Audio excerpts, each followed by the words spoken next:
Okay, Nick Dutch yet again talking about identity, which is something which needs to be had a look at in terms of religious ideas, in terms of occultism. I mean, these days you can change your religion as regularly as you change your socks if you really want. But if you were to change that quickly, you wouldn't get the full benefit of having been a part of any identity. But when someone dedicates himself to a particular concept or set of ideas for any period of time, it can do them good in accordance with those, with that particular paradigm, with that particular state of mind, with that particular way of being. But does it really help in the longer term? Not necessarily. I find it interesting. I find it peculiar that individuals can take to their religion or their religious identity and hold true to it as if this religion or this religious identity, no matter what it is a complete and utter singular truth. That to me comes over as being kind of limited, because it seems to be substituting a gap of knowledge, a gap of being, a gap of who you are and what you're about with a mythology, with a belief system.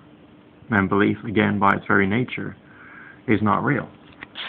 Belief by its very nature just isn't true.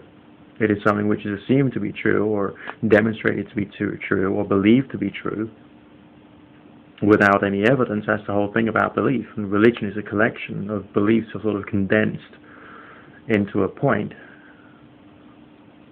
And then, after a period of time of being in a religion, one can make the mistake of flipping over and seeing your beliefs as being something which is real as gravity.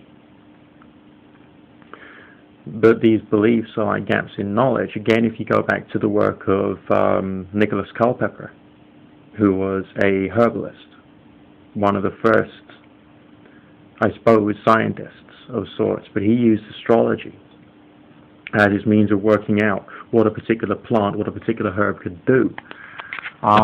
So he was making a mistake there in the fact that he'd chosen astrology as a way of categorizing plants, saying like this is a plant of Mercury and Aquarius, and therefore it would have the powers of Mercury and Aquarius in it, and therefore you can use it to cure certain diseases. So he was still using like the doctrine of signatures, which is a belief system, to be able to analyze what a plant does and what diseases it can cure.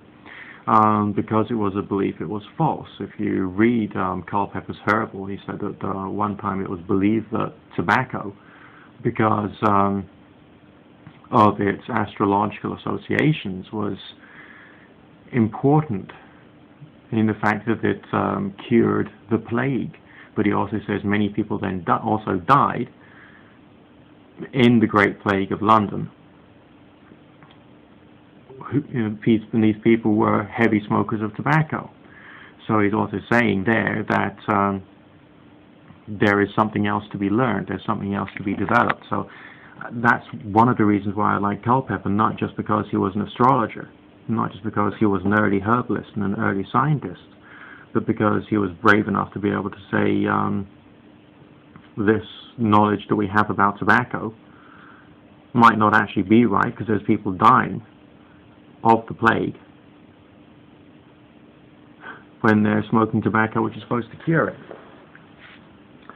When we're talking about religions, there's nothing in them, any of them, which can challenge what is real there.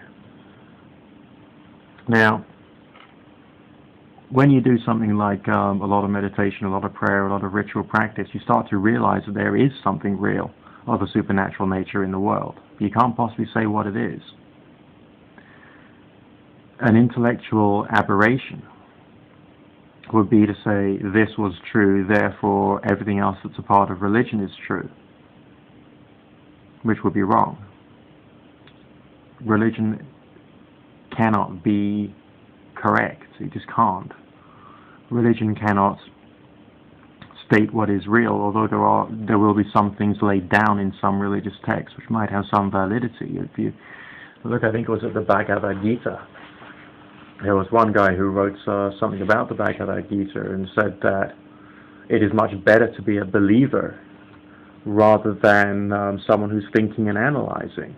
And he gave the example of cow dung, saying that at some point a great scientist discovered that cow dung had some kind of curative properties, some kind of curative antibiotic properties.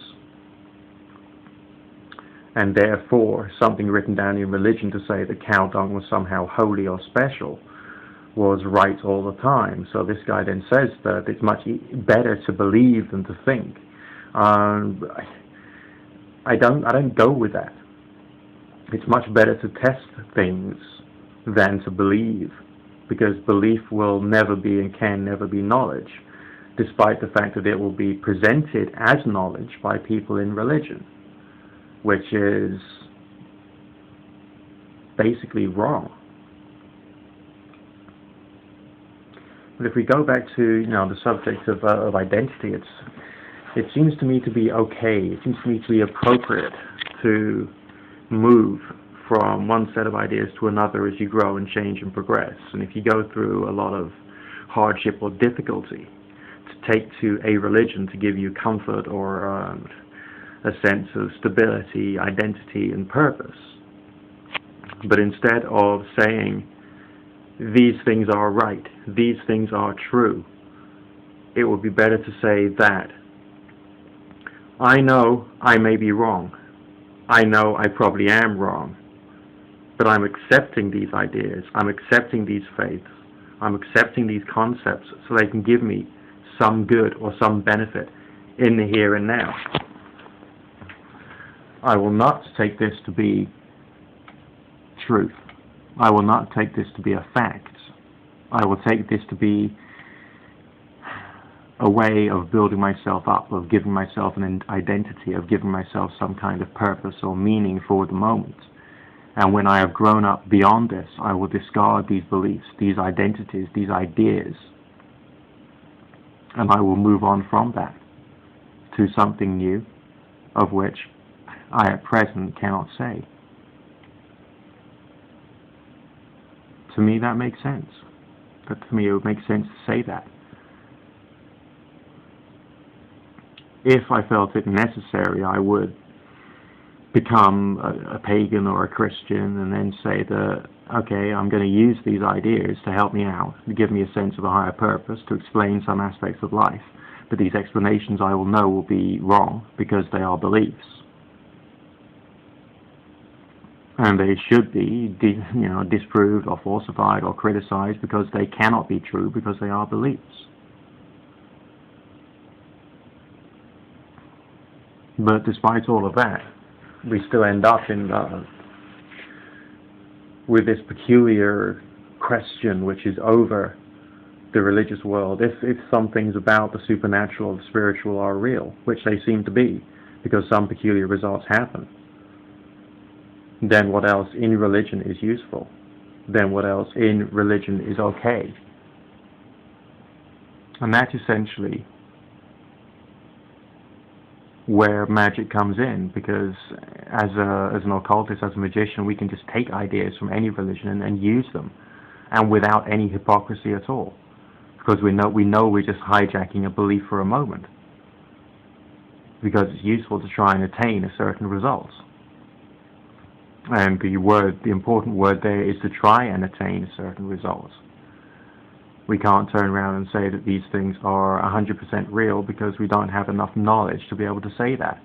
Just as I couldn't read a GCSE or an O-level book on physics and then say that I now know everything about physics.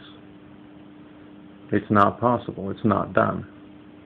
These are models of the world which are limited, low resolution. And I still feel it would be deceptive to say that we're talking about complete truth here.